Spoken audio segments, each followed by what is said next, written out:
Assalamu alaikum. Welcome to the Arkham School FB area campus online classes for the new session. This is the video for class 6 science. Today we are going to learn a new lesson, that is unit 10, forms of energy.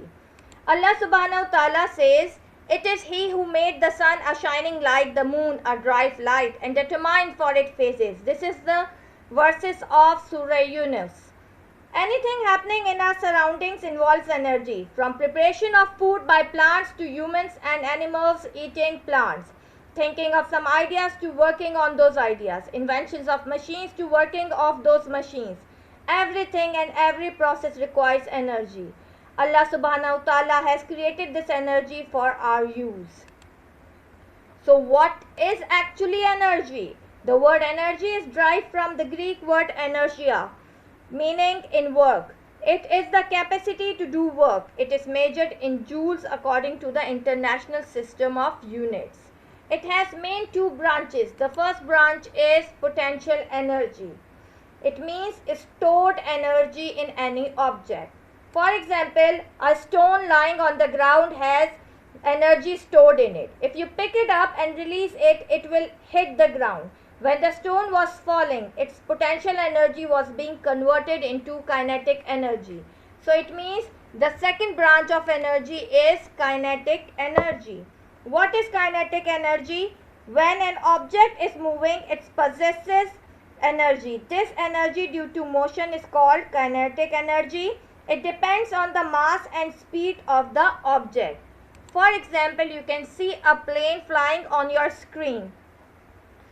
An aeroplane has more kinetic energy than a flying bird due to its mass and speed. So, there are some subdivision of energy as well. Sound energy, mechanical energy, nuclear energy, electrical energy, light energy, chemical energy, and heat energy. These subdivisions are divided according to the potential and kinetic categories. So, the categories which comes under the heading of potential energy we are going to discuss today. Number 1 is going to be gravitational energy. What is gravitational energy?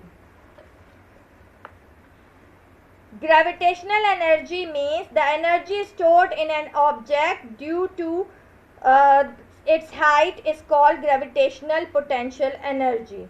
For example, if you throw a ball, so it will come from the stored energy. The energy stored in that ball comes towards the earth.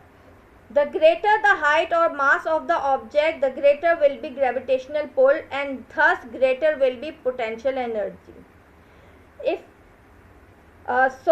Now let's move on to the next one. The second category is elastic potential energy. What is elastic potential energy? The energy stored in an elastic body when it is stretched or compressed is called elastic potential energy. For example, you can see that compressed spring. If you compress it or stretch it, it will make more energy and compress itself. A stretch bow or a compressed spring have a potential energy in them. The third category is nuclear energy. What is nuclear energy? Atoms have energy stored in their nuclei. This stored energy is called nuclear energy. A huge amount of energy is released when heavy elements like uranium break into smaller elements. This process is called nuclear fusion. This energy is used in nuclear power stations to generate electricity. As you can see in a picture, this is a picture from the nuclear power station, that which we have for the Gauri missile and Shaheen missiles. The fourth category comes under the heading of potential energy is chemical energy. What is chemical energy? Energy stored in fuels or batteries is called chemical energy. It is released during a chemical reaction. For example, on burning, chemical energy is released as heat in light. But in batteries, chemical energy is converted into electrical energy. I hope you have understand about it. So here comes your homework. Read Unit 10 Forms of Energy from page number 91 till 94 thoroughly and underline the key points on book. We are going to continue the reading and understanding of this chapter in our next video. See you next time. Stay safe. Allah Hafiz.